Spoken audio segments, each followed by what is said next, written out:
Baik, sekarang kita dengar sepatah dua kalimah yang akan disampaikan oleh Sayyid Ahli Majlis. Fadhlallah masykur.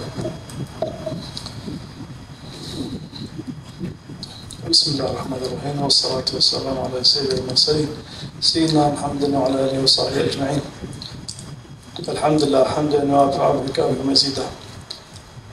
جزا الله خير الأستاذ الكفي على هذه إتاحة الفرصة لنا، وهذه الزيارة ليست الأولى بالنسبة للفقير. جئنا سابقا والحمد لله ما شاء الله المعهد إلى يظهر فيها التحسن، ونسأل الله مثل ما كانت هذا التحسن وهذه التوسعة إلى الأفضل، فنسأل الله أن تكون حسية ومعنوية. فنسأل الله إن شاء الله يجعل هذا المكان مبارك ومعمور إن شاء الله بالعلم،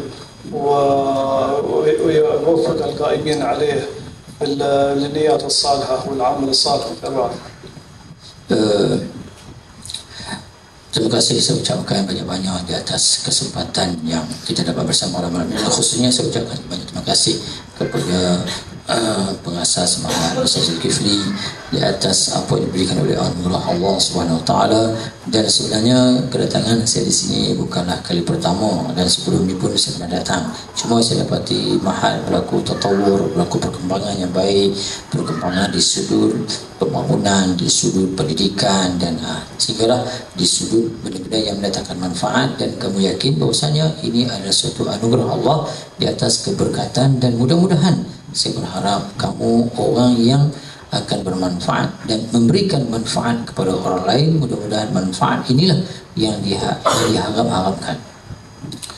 فمثل ما قال أخونا أحمد إن آباءكم والقائمين عليكم فرغوكم لطلب العلم، فعليكم أن تنتهزوا هذه الفرصة، لأنه قالوا بعضهم إذا والديك أو القائم عليك فرغ لطلب العلم وأنت ما استفدت من هذا الوقت أو أضعته في غير ذلك، فقالوا هذه كأنك تعتبر خائن أمانة، لأنهم أعطوك هذا الوقت لغرض طلب العلم وأنت تنفقه في غير ما تفرغت إليه.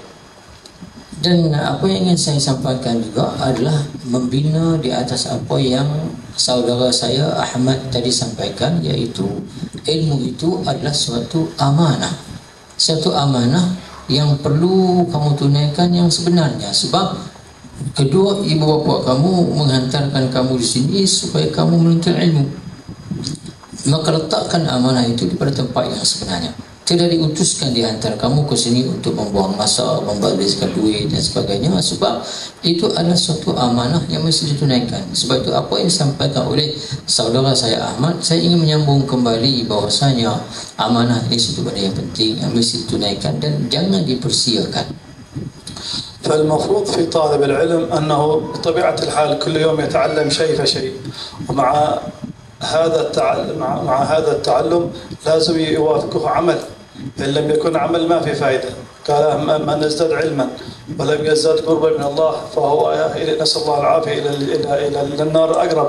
ولكن على كل حال نقول إن المفروض أن العلم يصحبه العمل. Dan yang sepatutnya, al-mafrud maksud yang sepatutnya bagi penuntut ilmu itu apa?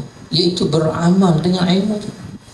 Kita menuntut ilmu sebab kita nak beramal, bukanlah kita menuntut ilmu sebab kita nak membanyakkan koleksi ilmu dalam hidup kita, tetapi kita nak memperbanyakkan koleksi amalan. Maka sebab itu dipesankan kepada kita, sesiapa yang bertambah ilmunya tetapi tidak bertambah amalannya, maka dengan neraka itu beliau terlebih hampir.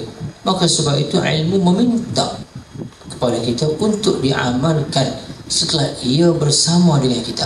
Maka sebab itu apabila ilmu telah bersama dengan kita dan kita tidak mengamalkannya, maka ilmu itu akan lari meninggalkan kita. الحين كلنا هنا من حيث الظهر أقمنا ظاهر طلب العلم ما شاء الله، نحضر الدروس ونقيد الفوائد ونحفظ المتون، هذا من حيث الإقامة أقمت ظاهر العلم، ظاهر طلب العلم. لكن طيب حقيقة هذا الشيء ليه وهو العمل، فإذا العلم هذا ما عملت به وما حثنا على العمل وتطبيقه فعندي مشكلة. مثل الصلاة هنا أصلي لكن ما تنهانا عن الفحشاء والمنكر، فهذه مشكلة. ليه؟ لأن دليل أن صلاتي لا لها ولا عليها. صح أنا أقوم أصلي لكن أنا أصلي وأنا أفكر وأنا أصلي وما أقمت، يعني أقمت ظاهرها. والعلم نفس الشيء، نحن الآن أقمنا الظاهر لكن هل صحيح أقمنا الباطن؟ هل عملنا به؟ هل قربنا من هل أبعدنا عن الحرمات؟ وهل ساعدنا على الأقام الواجبات وهكذا.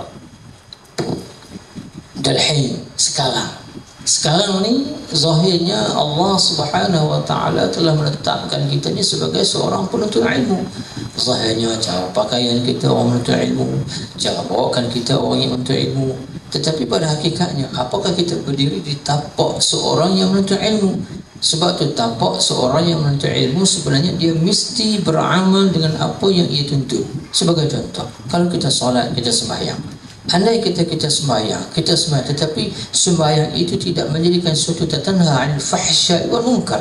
Sembahyang yang tidak boleh menolak, mempertahankan kita daripada melakukan kemungkaran, melakukan benda tidak baik. Seolahnya kita hanya mendirikan solat pada zahir, tetapi pada batinnya itu solat tidak melekat sebagai suatu application yang tidak terjemahkan dalam kehidupan kita.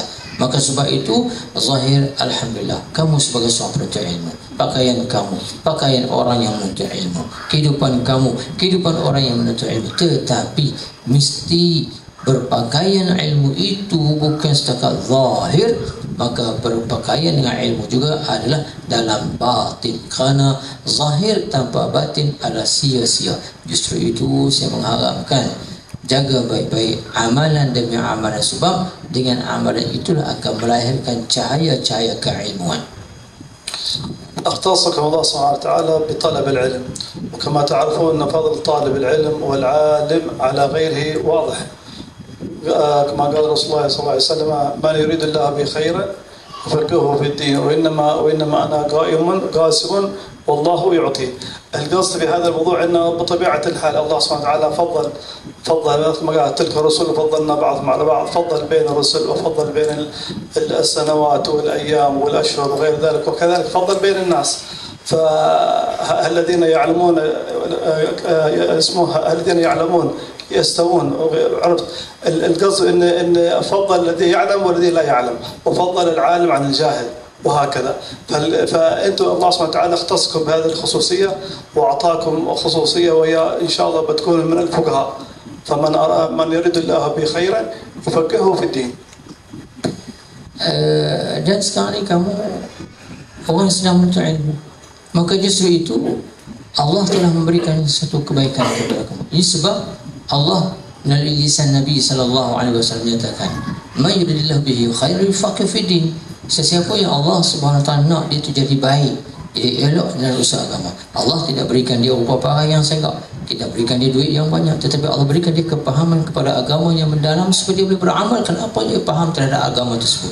Macam justru itu Nabi beritahu, aku hanya membahagi-bahagikan saja, tetapi yang memberi itu adalah Allah Subhanahu Wa Taala. Maka justru itu kita orang yang menuntut ilmu mesti kita dapat membezakan di antara orang yang tidak ada ilmu. Macam mana diberitakan Allah Subhanahu Wa Taala menyatakan: "Qul hal yastawi allazina ya'lamun wal ladzina la ya'lamun." Apakah sama orang yang tahu dengan orang yang tidak tahu? Justru itu di antara yang membezakan orang yang berilmu dengan orang yang tidak berilmu adalah amalan terhadap apa yang diberikan ilmu kepadanya. Andai kata kita banyak ilmu, kita tidak beramal, maka kita akan sama dengan orang yang tidak memiliki ilmu langsung. Bahkan ilmu juga akan mengutuk kita pada satu masa yang mendatang, sebab kita tahu tetapi kita tidak lakukan apa yang kita tahu tersebut. Maka itulah yang dikatakan khususiyah, kelebihan-kelebihan bagi orang yang menuntut ilmu. Dia telah mendapat suatu jaminan kebaikan yang bakal diberikan oleh Allah Subhanahu Wa Taala dalam kehidupannya, sebab ilmu itu ada petunjuk ke arah kebaikan. فإذا أنت طالب علم أو متصل بالعلم مثلا يكذب أو يغش أو أنه ما يصلي الرواتب أو أنه ما يصلي ضحى أو ما له ورد ولو حتى واحد في اليوم أو ما له شيء ولو شيء سري من القرآن أو أنه ما ينام بدون صلاة الوتر أو أقل شيء من هذه السنن اليومية. وأما باقي الأشياء فيما بعد، لكن كونك تفرغت لهذا الطلب عليك أن مع الطلب تقوم بشيء من هذه السنن. من أجل تعتاد عليها وتكون فيما بعد سجية بالنسبة لك. Untuk dikatakan seorang itu menuntut ilmu, sedangkan menuntut ilmu itulah amalan di atas apa yang diberikan. Mana mungkin seorang itu dikatakan menuntut ilmu dia tidak sembahyang duha? Tak dikatakan dia menuntut ilmu kalau tak sembahyang sunat rawatib. Tak dikatakan dia menuntut ilmu kalau tidak membaca Al-Quran. Sedangkan itulah yang dikatakan ilmu. Maka ilmu itu adalah pengamatan dan pengamalan terhadap apa yang kita lakukan dengan berpengetahuan. Maka justru itu apabila kita berilmu, ilmu meminta untuk kita melakukan di atas dasar maklumat. Maka penuntut ilmu mesti menjaga sunat rawatib, penuntut ilmu mesti menjaga sunat duha, penuntut ilmu mesti membaca sebahagian Al-Quran, penuntut ilmu mesti beradab dengan ilmu yang ia pelajari. Sebab itulah yang dikatakan ilmu. وكما سألنا ما شاء الله برنامجكم هنا هو مقارب برنامج رباط تريم من حيث الترتيب اليومي والدروس وغير ذلك، فنسأل الله يبارك في هذا المكان.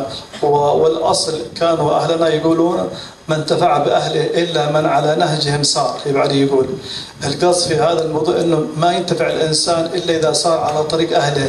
ليه خاصة طريق أهلنا وساداتنا على طريق معروفة وآمنة ومسرجة وسريعة من الطرق الموصلة إلى الله سبحانه وتعالى. فأهلنا وضعوا أشياء علينا أن نسير على هذا الطريق. كما أعود أقول من انتفع بأهله إلا من على نهجهم صار. Dan saya dapat juga saya bersyukur kepada Allah SWT di atas perjalanan tertib yang disusunkan di sini adalah tertib yang sama yang berlaku di Rubat Tarim, di sudut penyusunan kitab, wiri-wiri, segala azkar yang dibacakan seorangnya. Apa yang kita dapat di Rubat Tarim itulah yang kita dapat di sini. Ini kerana kita nak menghubungkan dengan suatu tempat yang telah dihubungkan oleh orang-orang yang telah dahulu. Maka sebab itu selalu diwasiatkan apabila kita menjadi tarikat Alifah Alawi dalam auratnya, dalam zikirnya, itu adalah perjalanan tarikat yang paling cepat untuk kita sampai kepada Allah Subhanahu Wa Taala. Satu tarikat yang dikatakan Ba'alawi ini tidak ada penyelewengan, tidak ada penyusahan, tidak ada benda-benda yang tidak menyenangkan.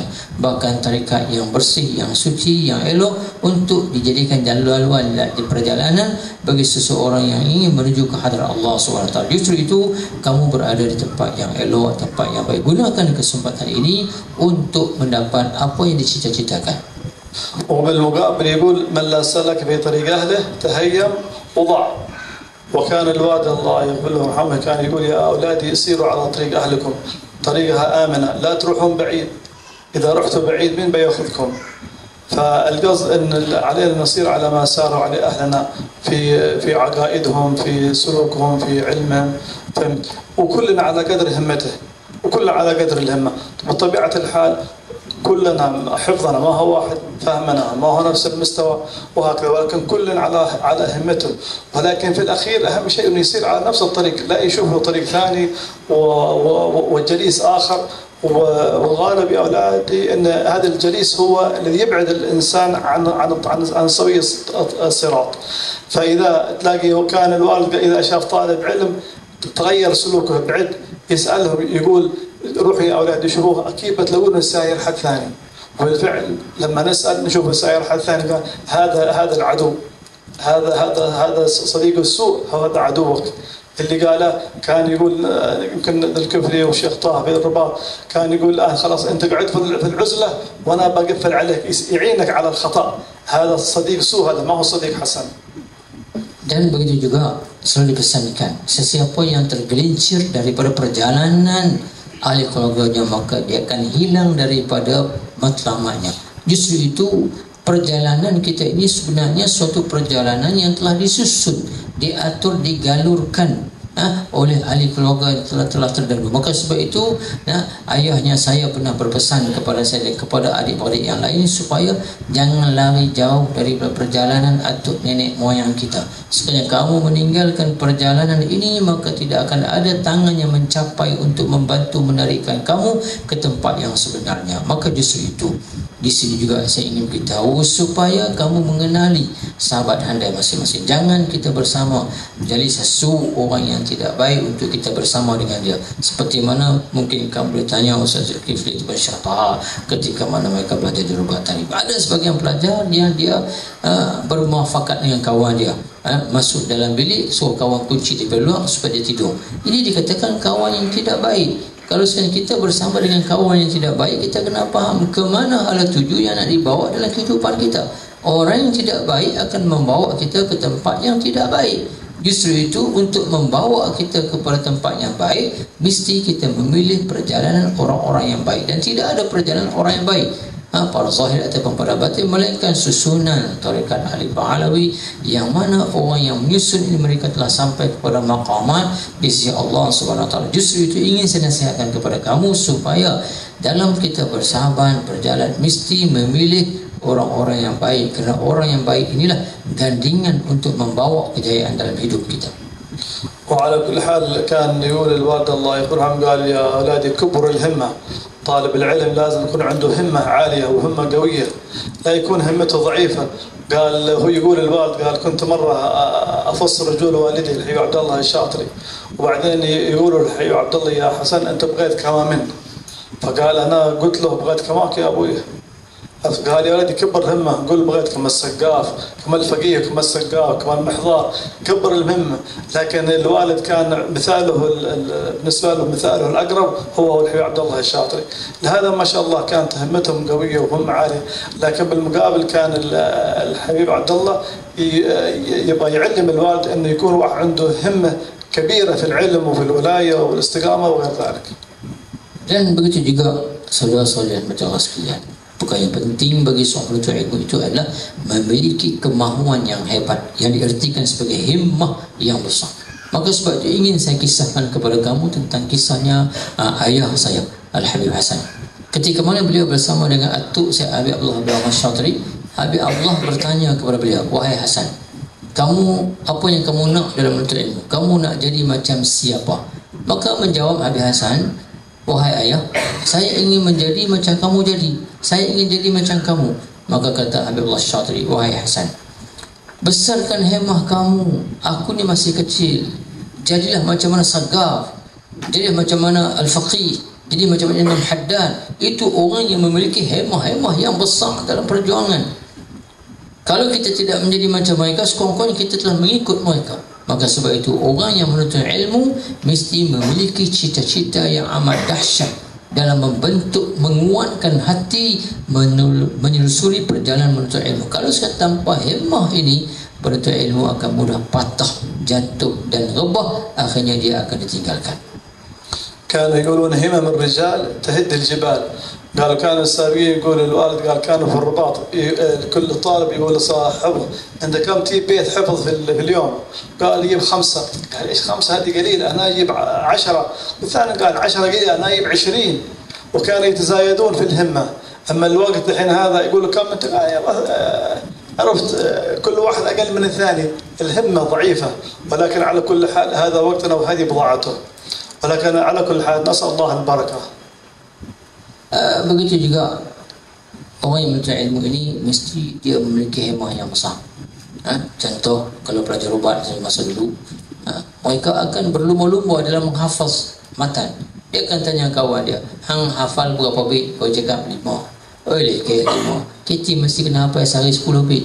Tanya orang yang hafal 10 pula, dia kata oleh ke. Kita mesti menghafal sehari 20 bait. Begitulah kehidupan penuh dengan perjuangan mengejar. Tetapi kalaulah kita punya hemah tu lemah, kita akan semakin lemah. Tanya, berapa menghafal? 2 bait. Padahal kalau hafal sebait pun hafal juga walaupun 1 bait. Maknanya tak larat. Bila tak larat, macam mana kita nak bawa suatu perjuangan? Maka sebab itu kita mesti memiliki kekuatan hati yang hebat, barulah kita boleh menyelesaikan perjalanan ini. وعلى كل حال أوصي القائمين في هذا المعهد المبارك والمدرسين بأن يجعلون الطلبة يطبقون بعض مثلا الصلاة على سبيل المثال أو الوضوء. عليهم أن يقوم واحد منهم يتمثل الوضوء، يقوم الوضوء بسننه ويميز بين السنن والأركان، وكذلك الصلاة بحيث أن الطالب المدرس يعرف التلميذ هل صحيح صلاته كونه تعلم شيء وحفظ شيء وكونه طبق شيء، هذا شيء ثاني. فكثير مننا أحيانا تعلم أشياء لكن لما يطبقها خلاف المطلوب. فلهذا إذا كانت موجودة عليكم أن تستمروا فيها، وإذا لم تكن موجودة أقترح أنه يعمل بها بحيث أنه يقوم الطالب يتمثل بالوضوء كامل ويروحون مكان الوضوء يتوضأ وكل واحد يطبق الوضوء ويرى الشيخ، بحيث أنه لو في شيء ينصحه هذا كذا وهكذا. ونفس الشيء في الصلاة، وهذه كانت معمول بها في المعلومات القديمة في موجودة في تاريخ. Dan begitu juga yang ingin saya sampaikan ini khusus kepada al-qaimin, orang yang membangunkan ma'had ini. Di kalangan guru mesti di samping dia mengajar pelajar, dia mesti melihat tatbik perjalanan pelajar tersebut. Contoh khusus dalam bab wudu, apabila dia baca kitab tentang bab wudu, dia mesti buat praktikal, mesti buat fi'lan apa yang dikatakan wudu, cara basuhan, membezakan antara fardu dengan sunat. Bila masuk bab solat, macam mana dia takbir, macam mana dia rukuk, dan mesti satu orang membuatkan satu contoh perjalanan yang betul supaya tidak dipisahkan antara ilmu dan pengamalan. Sebab yang berlaku pada kebanyakan manusia, ilmunya hebat tetapi amalannya tidak sejajar, tidak selari dengan ilmu yang dia belajar. Ilmunya lain, dibuatnya lain. Maka ketika itu soalannya dia tidak belajar, maka dia akan mengalami kerugian. Maka sebab itu nasihat ini saya khususkan kepada para guru supaya tunjukkan praktikal amali yang betul terhadap pelajar-pelajar apabila mempelajari, mengajari sesuatu bidang ilmu yang diperlukan tentang praktikalnya. والعفو منكم بعض عليكم، جزاكم الله خير، ونستسمحكم على أي خطأ أو أي تطويل من قبلنا، ونسأل الله القائمين على هذا المعهد التوفيق والصلاح إن شاء الله والنيات الصالحة، ويسيروا على نيات المتقدمين سواء كان مشايخهم في هذا البلد، ونسأل الله يبارك في المكان ومن فيه ويعم به النفع إن شاء الله ظاهر وباطن يا رب يا كريم. Akhir sekali saya ucapkan terima kasih kepada Allah Ta'ala membalaskan jasa baik kata orang yang mendirikan mahal ini dengan niat-niat yang baik, sama ada niat daripada ulama negeri ini ataupun niat daripada ulama yang datang daripada sana.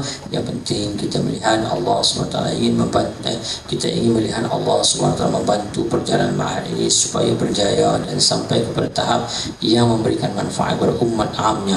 InsyaAllah berdasarkan itu apa yang dapat disampaikan.